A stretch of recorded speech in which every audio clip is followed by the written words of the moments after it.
नमस्कार, आपका स्वागत है हमारे खास कार्यक्रम हरियाणा डायरी में। मैं हूं आपके साथ राजश्री थवाई। और इस कार्यक्रम का एक ही उद्देश्य है कि आप तक हरियाणा के हर उस विकास की जानकारी पहुंचाई जाए जो मुख्यमंत्री मनोहर लाल के नेतृत्व में लगातार की जा रही है। तो बने रहिए हमारे साथ और देखते रहिए हमारा खास कार्यक्रम हरियाणा डायरी।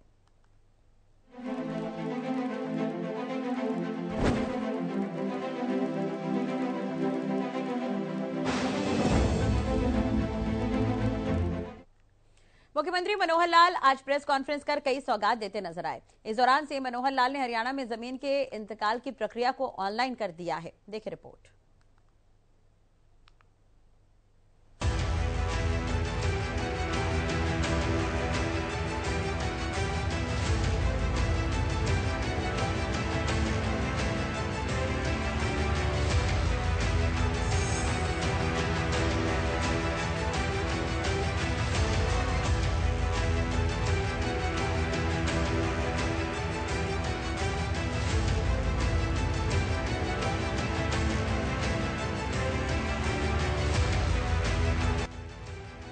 सीएम मनोहर लाल आज जनता से रूबरू हुए और पीसी कर योजनाओं की जानकारी देते नजर आए।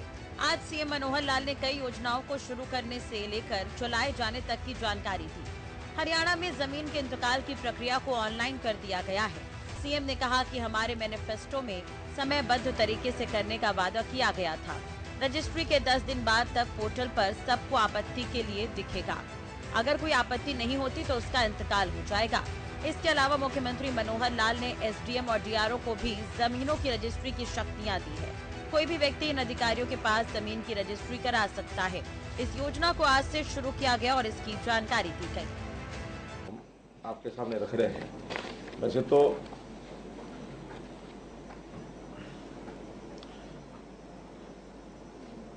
नई योजनाएं बहुत हम बनाते हैं और जनता के हित में बनाते हैं। तो जनता हित में लगातार योजनाएं बनती हैं। नई व्यवस्थाएं बनाने में कुछ न कुछ कठिनाइयां छोटी मोटी शुरू में आती हैं, क्योंकि व्यवस्था परिवर्तन करना इतना आसान नहीं है। और फिर जब कर दिया जाता है तो उसको स्वीकार करना भी आसान नहीं है।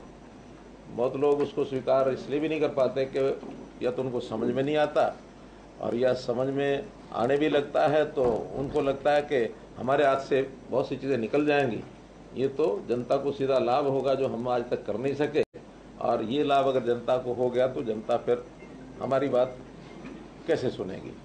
उस प्रकार से उसके विरोध खूब होते हैं। तो उसी प्रकार का एक विषय, और वो बिल्कुल जमीन से जुड़ा हुआ विषय है। यानी जैसे कहते हैं ना कि जमीन से जुड़ी बात हो तो बड़ी मजबूत होती है। तो आज एक ऐसा विषय आपके सामने रख रहा हूँ जो जमीन से जुड़ा हुआ है।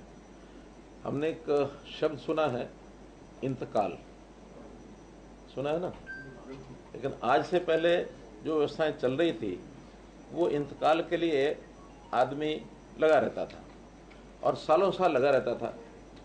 इंतकाल हो नहीं पाता था और उस आदमी का इंतकाल हो जाता था। इंतकाल का डबल मतलब। तो इसलिए वो आदमी का इंतकाल ना हो तो जो पहले वाला इंतकाल है, जमीन का इंतकाल, वो कैसे हम ठीक से कर सकें। हमारी पार्टी का एक बहुत बड़ी घोषणा हमने 2019 में की थी, और वो घोषणा थी कि नए इंतकाल को समयबद्ध सीमा में ऑनलाइन करने की सेवा शुरू करेंगे। ये हमारा जो मैनिफेस्टो था उसमें हमने किया था, और उस अनुसार आज हमने एक नई व्यवस्था आपको देने के लिए, आपके माध्यम से जनता को देने के लिए शुरुआत कर रहे हैं कि अब जो इंतकाल है वो रजिस्ट्री जैसे होगी उसके तुरंत बाद इंतकाल करने की व्यवस्था वो शुरू हो जाएगी। किसी को किसी के पास चक्कर काटने की जरूरत नहीं है। पटवारी के पास जाओ, तहसीलदार के पास जाओ, अपना इंतकाल जड़वाओ, नाम बदलवाओ।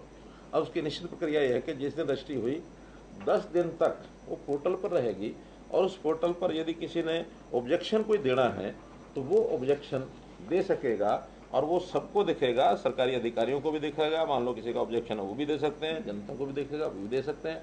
और 10 दिन तक कोई आ गया ऑब्जेक्शन तो वो जो म्यूटेशन है वो कंटेस्टेड मानी जाएगी।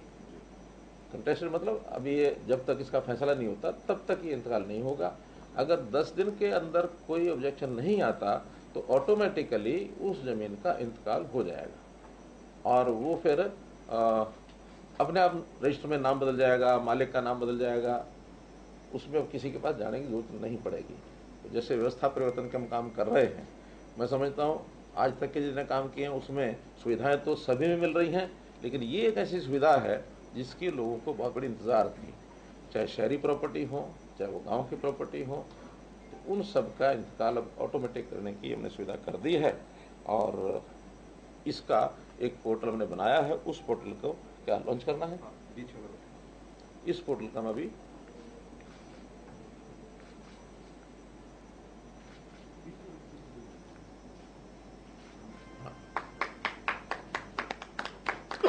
Automatic generation of mutation in web हेल्डिस बाई सो एंड सो। तो एक विषय तो ये आपके सामने रखना था। दूसरा इसी के साथ जुड़ा हुआ विषय है, इसके बारे में वैसे प्रस्तुतिकरण भी है। चलिए पहले वो करिए। ठीक है, ठीक है। 1 मिनट से अधिक नहीं। हाँ, ये आप बीच का बटन दबाते जाएंगे तो स्लाइड बढ़ती जाएगी। आप करिए इसको। हाँ, तो ये सब 4 तरह की रजिस्ट्रियाँ आज होती हैं, सेल, गिफ्ट या रहन जिसको कहते हैं, मॉर्टगेज विद पोजेशन या फैमिली ट्रांसफ़र जो पारिवारिक एक्सचेंज होता है। तो इन चारों को वेब हेलरिस पे ही आपको जानते हैं रजिस्ट्री होती है। तो जैसे मुख्यमंत्री जी ने बटन दबाया है, इसके बाद से जैसे ही रजिस्ट्री होगी अगले ही क्षण ऑटोमेटिकली म्यूटेशन जनरेट हो जाएगा और जो रजिस्ट्री के आंकड़े हैं, कौन किसने किसको बेचा, कितना बेचा, वो आ जाएगा। और जैसे मुख्यमंत्री जी ने कहा कि ये सारा डेटा जो है पब्लिक को इस प्रकार से दिख जाएगा, यानी रजिस्ट्री होने के 10-15 मिनट के अंदर अंदर ये इंतकाल जिसको हम कहते हैं पड़त पटवार जो उसकी है, ये दुनिया में कोई भी व्यक्ति इसको देख सकता है। और इस पे आपत्ति करने के लिए आगे बटन बनाए गए हैं।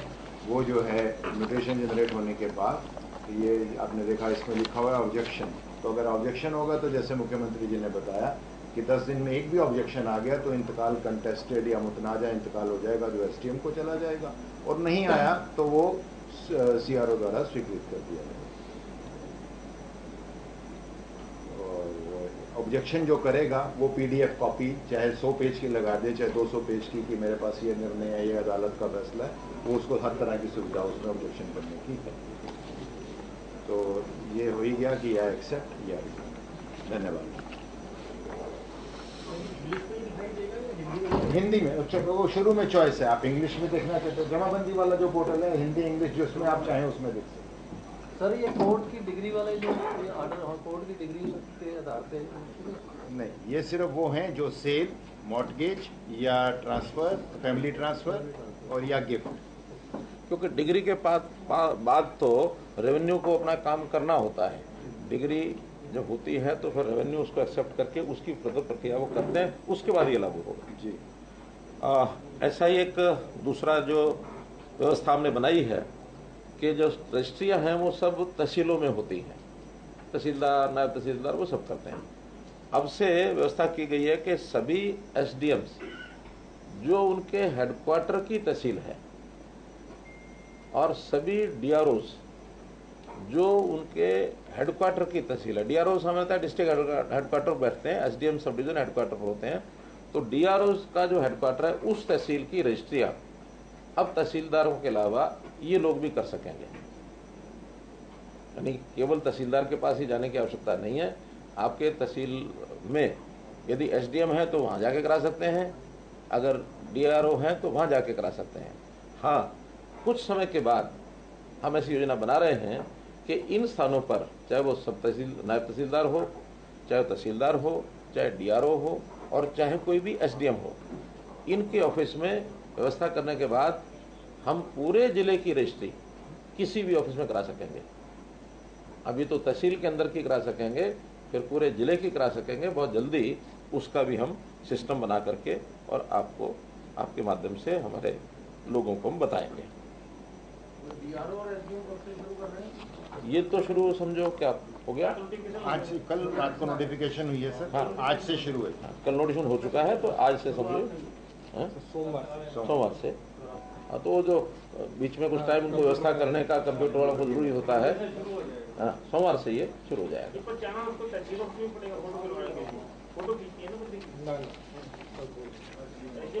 हाँ, वहीं जहाँ कराएगा वहीं, यानी तहसीलदार की सारी पावर्स जो हैं रजिस्ट्रेशन के संबंध में जो हैं वो सभी अब डीआरओ को और एसडीएम्स को दे दी गई है।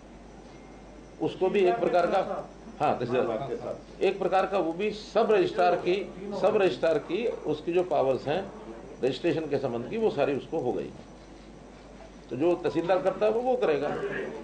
यानी एक प्रकार से वो तहसीलदार की और भी पावर्स होती हैं, केवल सब रजिस्ट्रेशन की जो पावर है उसको मिली है। फुल फ्लेज तहसीलदार तो उसको नहीं कहेंगे, लेकिन रजिस्ट्रेशन की पावर्स ये अब एसडीएम को और डीआरओ को भी दे दी गई। इस दौरान सीएम मनोहर लाल ने कहा कि व्यवस्थाएं ऐसी बना देंगे कि जनता को शिकायत नहीं रहेगी। सीएम ने ये भी भरोसा दिलाया कि कई समस्या है तो हमारे पास आइए, इसका समाधान किया जाएगा। ऐसी बना देंगे कि टाइम लेने की जरूरत ही नहीं पड़े, सीधा जाओ रजिस्ट्री करा के अच्छा। आखिर ये तो पुराने विषय है कि लाइन लगा के टाइम लो, फिर कोई करंट में कराओ, कोई वो क्या उसको बोलते हैं पैसे स्पेशल दे के क्या तत्काल में कराओ, कुछ और कराओ। धीरे धीरे देखिए कोई जमाने चले गए। अब उन जमानों में वो जमाने भी थे जब आपको किसी समय के लिए बुक कराने के लिए 1 महीना पहले गैस सिलेंडर बुक कराना पड़ता था। अब गैस सिलेंडर के ले लो गैस सिलेंडर ले लो, गैस वाला आया था। तो चीजें धीरे धीरे अब युग भी बदल रहे हैं, व्यवस्थाएं भी बदल रही हैं। जनता की तकलीफ दूर करना ये हमारा काम है। कोई तकलीफ हो रही है हमारे पास लाओ, यथा समय जितना लगना वो लगेगा, लेकिन उसकी तकलीफ दूर करना हमारा काम है। हमको जनता इसीलिए चुनती है। सीएम मनोहर लाल ने इस दौरान कुछ डॉक्यूमेंटल समस्याओं को ठीक करने की बात कही और इसके लिए किए जा रहे प्रयासों की जानकारी दी। अनऑथराइज्ड कॉलोनियों को लेकर भी सीएम ने जानकारी दी। इसके अलावा SYL को लेकर भी जब मुख्यमंत्री से सवाल पूछा गया तो उसके जवाब में भी उन्होंने कहा कि इसके लिए हम बातचीत कर रहे हैं। हैं जैसे मैंने बताया उसको एक एक करके ठीक कर रहे हैं। बड़ी समस्या है जो अनऑथराइज्ड कॉलोनीज अभी हैं। कॉलोनीज को ऑथराइज करने का एक अभियान हमारा चल रहा है, वो ULB भी चला रहे हैं और टाउन कंट्री प्लानिंग भी बना रहे हैं। जो तो शहर का अर्बन एरिया है उसमें तो ULB करेगी, जो उससे बाहर कोई कॉलोनियाँ बनी हैं उसको टाउन कंट्री प्लानिंग करेगी। उसमें कई ऐसे प्रावधान करने की आवश्यकता है, चाहे वो नीति पॉलिसी में होगा, कोई लॉ में होगा, वो सब चीज़ें हम एक एक करके कर रहे हैं। हमने पिछले दिनों में कुछ घोषणा की भी थी 67 या समथिंग लाइक इतनी, जो उससे पहले एक बार 600 की थी। तो ये 1200 ऐसी नई, 1200 तो बोल के ULB की हैं, 800 उसमें टाउन कंट्री प्लानिंग की भी है। 2000 ऐसी कॉलोनीज की लिस्ट हमारे पास है जिसको हमने अप्रूव करने का प्रोसेस चालू किया, उसको जल्दी करें। सीएम साहब, SYL को लेकर पंजाब हरियाणा में काफी लंबे समय से विवाद चलता आ रहा है। अब हिमाचल के मुख्यमंत्री ने एक प्रपोजल दी है कि हम सतलुज का जो पानी है हरियाणा को सीधा दे सकते हैं, बशर्ते कि हरियाणा उनके पास अपने ऑफिसर भेजे या जो कागजात है वो दे। देखिए इनफॉर्मल बातें हैं, सुझाव हमारे पास भी आए हैं। अभी इसका ऑफिशियल कहीं भी कोई, लेकिन मुख्यमंत्री उन्होंने ऑफर की है, क्योंकि कोई SYL की आवश्यकता उनकी नहीं है, SYL की आवश्यकता तो हरियाणा की ही है। तो आवश्यकता हमारी है, हम उसका अध्ययन करेंगे। सीधा पानी आपको सतलुज का सीधा हरियाणा को ही दे देंगे, पंजाब को बाईपास ही कर। मेरा क्या कहना है, ये उनकी ऑफर है, मैं स्वागत करता हूँ, उसका दिक्कत नहीं है।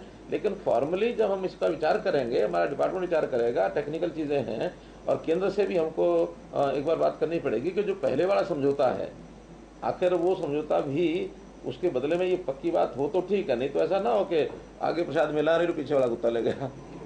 तो चंडीगढ़ तक हिस्सेदारी मांगी है हिमाचल ने, वो उनका एक कहीं लिखा हुआ है, कहीं डॉक्यूमेंटल उसमें है कि 7% शेयर चंडीगढ़ का भी है। हरियाणा को कोई ऐतराज नहीं है सर, क्योंकि आपका भी 40% देखिए जब ये डिवीजन का विषय आता है ये तब की बातें हैं। ये कोई एक चीज अलग अलग से नहीं विचार की जाएगी। ये तो जिसको कहना चाहिए ना, एक मुश्त सारी बातें आएंगी। उसमें फिर चंडीगढ़ होगा, उसमें हिंदी स्पीकिंग एरिया होगा, उसमें SYL होगा, उसमें हाई कोर्ट होगा, उसमें कितने विषय हैं। असेंबली का भवन है, पानी जो किसी के पास कोई वो है, किराए पर बैठा है, कोई रसीद है, कोई पट्टेदारी है, ये है वो है। हमने कहा कि ठीक है सब उनको दे दो, ये रेट ले लो। सब उन्होंने अप्लाई करना शुरू किया। अप्लाई करने के बाद जब रजिस्ट्री कराने लगे तो मोस्ट ऑफ द प्रॉपर्टीज ये लगा कि मलिकियत जो है यूएलबी की है ही नहीं, वहाँ दुकानें बना दी, जमीन इरिगेशन की है, किराया यूएलबी ले रही है। तो रजिस्ट्री रेवेन्यू वाले तो कहेंगे कि जो मालिक है वही तो रजिस्ट्री करके देगा, अब यूएलबी तो नहीं करके दे सकता। अब अल्टीमेटली इनका हल निकाल रहे हैं। फिर मैंने जितने भी शहर के अंदर विभाग हैं उन सबको कहा कि इस पॉलिसी को अडॉप्ट करो। अडॉप्ट करने के बाद अब हो जाएगी, अडॉप्ट होगी तो फिर वो भी रजिस्ट्रियाँ हो जाएंगी। तो व्यवस्थाओं को करने में हमें बिल्कुल क्लैरिटी है कि हम पिछली सरकारों की तरह नहीं कि समस्या ली और कारपेट की नीचे दबा दी। हम तो समस्या के अंदर घुसते हैं और मैं तो आह्वान करता हूँ कि आप समस्या लाओ, समाधान हम हैं। कुल मिलाकर मुख्यमंत्री मनोहर लाल आज प्रेस कॉन्फ्रेंस में लोगों को आश्वस्त करते हुए नजर आए कि योजनाएं हम शुरू कर रहे हैं। जो भी वादे सरकार ने किए थे उसे पूरा करने की पूरी कोशिश की जा रही है। स्टेप बाय स्टेप हम इस काम को कर रहे हैं।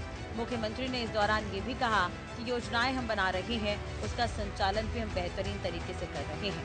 ये सब संभव हो सका है मुख्यमंत्री मनोहर लाल की बदौलत। यही कारण है कि जनता आज प्रदेश में खुश है और सरकार की योजनाओं का लाभ ले रही है।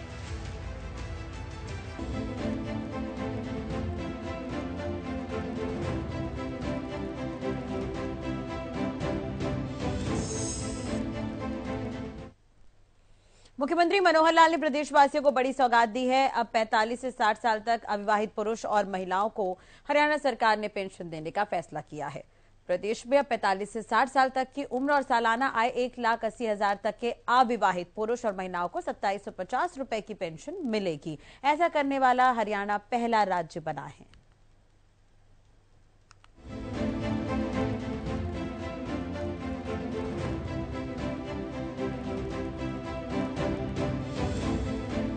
हरियाणा सरकार ने राज्य में कुंवारों को बड़ी राहत दी है।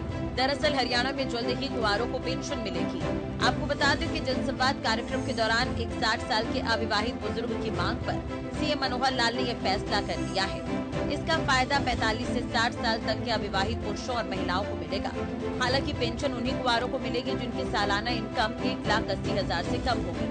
सीएम ऑफिस की तरफ से तैयार रिपोर्ट के मुताबिक इस स्कीम से 1.25 लाख कुंवारों को पेंशन का लाभ मिलेगा। वहीं सीएम की इस बारे में अफसरों से मीटिंग हो गई है। 1 महीने के भीतर हरियाणा सरकार इस स्कीम को लागू करने की तैयारी में है। हालांकि इसका औपचारिक ऐलान मुख्यमंत्री मनोहर लाल ने आज प्रेस कॉन्फ्रेंस में कर दिया है। आपको बता दें कि ऐसा करने वाला हरियाणा पहला राज्य बना है। हरियाणा में अभी बुढ़ापा, विधवा, दिव्यांग पेंशन दी जाती है। अब कुंवारों को भी पेंशन दी जाएगी। पौने लोगों व किन्नरों को हरियाणा सरकार आर्थिक मदद मुहैया कराती है। इसके साथ ही सरकार सिर्फ बेटियों वाले माता पिता में से किसी एक का निधन होने पर 45 से 60 साल तक आर्थिक मदद के रूप में 2750 रुपए देती है। अब कुंवारों को भी सरकार 2750 रुपए पेंशन देगी। मैरिड लोग हैं, चाहे महिला हो चाहे पुरुष हो, 45 साल से लेकर 60 साल तक, यानी as soon as an unmarried person becomes 45, उसके बाद मंथली पेंशन का 2750 रुपया वर्तमान में वो भी हकदार हो जाएगा, बशर्ते कि उसकी इनकम 1,80,000 रुपये तक ही है। अब ये सिर्फ जो बीपीएल परिवार हैं उनके अनमैरिड लोग, चाहे महिला हो चाहे पुरुष हो, 45 से 60 की 2750 रुपये की पेंशन उनको मिला करेगी। ये डिमांड वैसे तो बहुत पुरानी है। हमारे एक एमएलए विधानसभा में भी कई बार कहा करते थे पिछले टर्म में, तो उस समय वो अगला विषय वो भी करता हूँ। अभी तो एक कैटेगरी है अनमैरिड की। अब दूसरी कैटेगरी है कि जो विदुर क्या बोलते हैं, विडोवर, विधवा महिला होती है, विदुर पुरुष होता है। हाँ। तो जो पुरुष जो विदुर हो जाता है, जिसकी पत्नी का देहांत हो जाता है, तो ऐसे व्यक्तियों को 3 लाख रुपया और उससे इनकम कम है, जो हमने विधवा और ओल्ड एज में भी की हुई है, और आयु 40 वर्ष से 60 वर्ष तक, इनको भी वर्तमान 2750 रुपए की दर से पेंशन मिला करेगी। डिमांड ये थी। लेकिन दूसरी भी आ गई थी, वो पिछले कुछ हफ्ते अनाउंस हो गई तो लागू हो गई। नोटिफिकेशन आज अगर अनाउंस किया है तो अनाउंसमेंट सीएम की होती है, तो हाँ, क्योंकि नोटिफिकेशन करके जुलाई से ही दे सकते हैं, नोटिफिकेशन के कैबिनेट की अप्रूवल लेनी पड़ेगी। हो जाएगी। लेकिन हम 1 जुलाई से इसको लागू कर देंगे, चाहे उसको पोस्ट फैक्टो भी लेना पड़ेगा। संख्या हाँ वो तो मिलेगी, वो तो उसके बाद बुढ़ापा ही मिलेगी। जैसे कल हमने बताया था कि जो विधवा है उस पेंशन का नाम फिर बुढ़ापा पेंशन हो जाएगा, तो इनकी भी 60 साल का बुढ़ापा हो जाएगी। दोनों नहीं भाई, 40 से 60 ये है, 60 के बाद वो है। बुढ़ापा पेंशन जब लागू होगी, एक मिनट प्रश्न बाद में ले लें, बाद में लेंगे। प्रश्न लास्ट में लें। हाँ, मैं संख्या इसकी बता रहा हूँ, आंकड़ा बता रहा हूँ। हाँ, कुल मिलाकर के इन दोनों वर्गों में 71,000 लोगों को लाभ मिलेगा, जो रफली 20 करोड़ रुपया मासिक अर्थात 240 करोड़ रुपया साल का, ये सरकार के एक्सचेकर के ऊपर इसका प्रभाव पड़ेगा।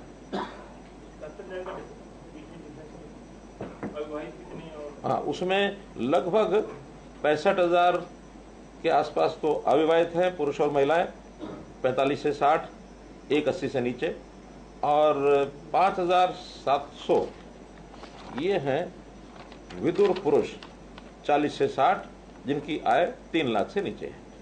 5,687 आज हमारे पास जो परिवार पहचान पत्र का डाटा इस समय है। इसमें कुछ परिवार ऐसे हैं जो अनवेरिफाइड हैं, ज्यादा नहीं है, कोई 200-250 ऐसे हैं जिनके वेरिएशन होने के बाद अपने आप ऑटोमेटिकली। इसके अलावा सीएम मनोहर लाल ने आज की प्रेस कॉन्फ्रेंस में अनुसूचित जाति को लेकर भी बयान दिया। उन्होंने कहा कि 2017 में इन्होंने आंदोलन दिया था, जिसे लेकर भी सीएम ने निर्देशित किया है कि इनकी बात सुनी जाए और उचित एक्शन लिया जाए। मुख्यमंत्री मनोहर लाल ने इस दौरान पेंशन योजना के चालू करने के पीछे का कारण भी बताया। कुंवारों को पेंशन देने वाला हरियाणा पहला राज्य बना है जो इस तरह से पेंशन दे रहा है। इसके अलावा सीएम मनोहर लाल ने चालू योजनाओं को लेकर भी पत्रकारों के सवालों का जवाब दिया। अनमैरिड हैं और ये विधवा को पेंशन देने के पीछे वजह मतलब क्या सामने क्या है? देखिए, सामान्यतः ध्यान में आता है कि खास करके ग्रामीण क्षेत्र के अंदर जो अविवाहित व्यक्ति होता है उसको थोड़ा सा उसके मान सम्मान को बड़े होने पर थोड़ा ठेस सी लगने लग जाती है। वो लोग कहते भी हैं कि हमको लोग जो है ना दूसरी दृष्टि से देखते हैं, तो इसलिए हमारा मान सम्मान बढ़ना चाहिए। तो मान सम्मान में एक ही छोटा एक प्रकार है, कोई हम एकदम कोई उनकी वैसी स्थिति तो नहीं ला सकते जैसी वो चाहते होंगे, लेकिन ये सब होने के बाद कोई उसकी आवश्यकताएं हैं परिवार की, तो वो यानी अपनी कोई आवश्यकताएं तो वो उसकी पूरी हो सकती है। परिवार तो उसने बनाया ही नहीं है, तो उसकी अपनी आवश्यकताएं हैं। किसी को छोटा मोटा मानो बहन है, कोई और है, किसी को लेना देना वो अपना कर सकता है। तो कुल मिलाकर के आय जिसकी बहुत कम है उसको एक सम्मानजनक तरीके से अपना जीवन जीने में कुछ सहयोग हो जाए, ये हमने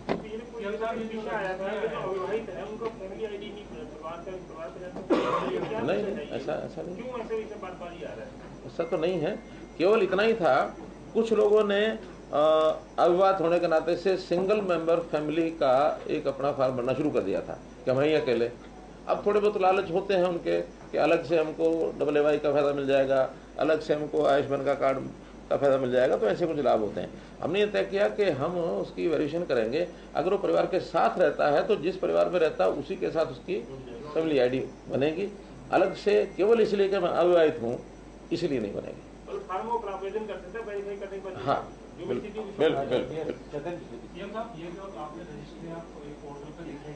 कई बार सवाल होता है कि बेनामी संपत्ति है या फिर कई बार कई लोगों का होता है जिसके पास कितनी संपत्ति है, तो क्या इससे ट्रांसपेरेंसी बढ़ेगी, लोग देख सकेंगे किसके पास कितनी जमीन है, कितनी प्रॉपर्टी है। दूसरा, क्या इससे करप्शन का भी कोई किसी तरह की रोक लगेगी? आप देखते हैं इस तरीके से?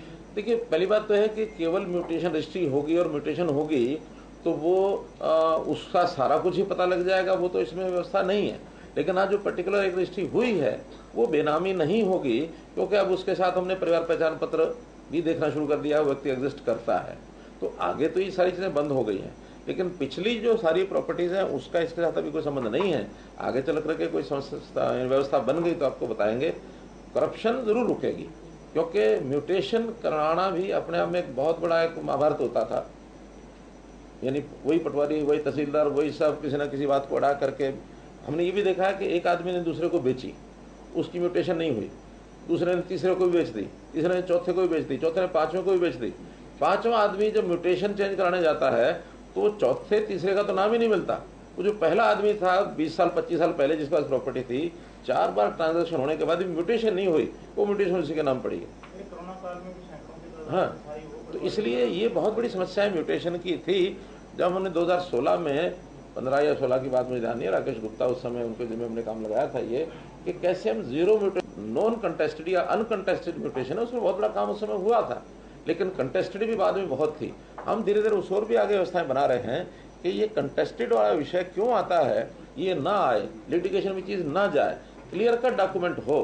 तो क्लियर कट डॉक्यूमेंट में यही चीजें काम आएंगी कि जैसे रजिस्ट्री हुई उसी समय उसकी म्यूटेशन हो गई, तो म्यूटेशन होने के बाद अगला आदमी फिर जब रजिस्ट्री कराएगा तो उसको समस्या नहीं आएगी, हाथ हाथ उसको मिल जाएगा। हरियाणा में कुंवारों के लिए पेंशन शुरू करने को यहाँ के बिगड़े लिंग अनुपात से भी जोड़कर देखा जा रहा है, जो पहले काफी खराब रहा है। मुख्यमंत्री ने इसे लेकर पहले भी चिंता जताई है। हालांकि पिछले 10 सालों में हरियाणा के लिंग अनुपात में 38 अंकों का सुधार आ चुका है। साल 2011 में प्रदेश का लिंग अनुपात 879 था, लेकिन अब 2023 में 1000 लड़कों के पीछे लड़कियों की गिनती बढ़कर 917 हो गई है। वहीं 2020 में ये बात सामने आई थी कि हरियाणा में 1,35,000 लड़कियां जो अब उम्रदराज हो चुकी हैं, वो ऐसे हैं जो पश्चिम बंगाल, असम, केरल, बिहार, उत्तर प्रदेश, मध्य प्रदेश और उत्तराखंड से खरीद कर लाई गई थी। इन सब बिंदुओं पर मुख्यमंत्री ने विचार किया। अब इन पेंशन योजना से प्रदेश को क्या कुछ लाभ होगा, ये देखने वाली बात होगी। लेकिन मुख्यमंत्री ये आश्वस्त करते हुए नजर आए कि योजनाएं हम बना रहे हैं तो इसकी मॉनिटरिंग भी हम खुद ही करेंगे।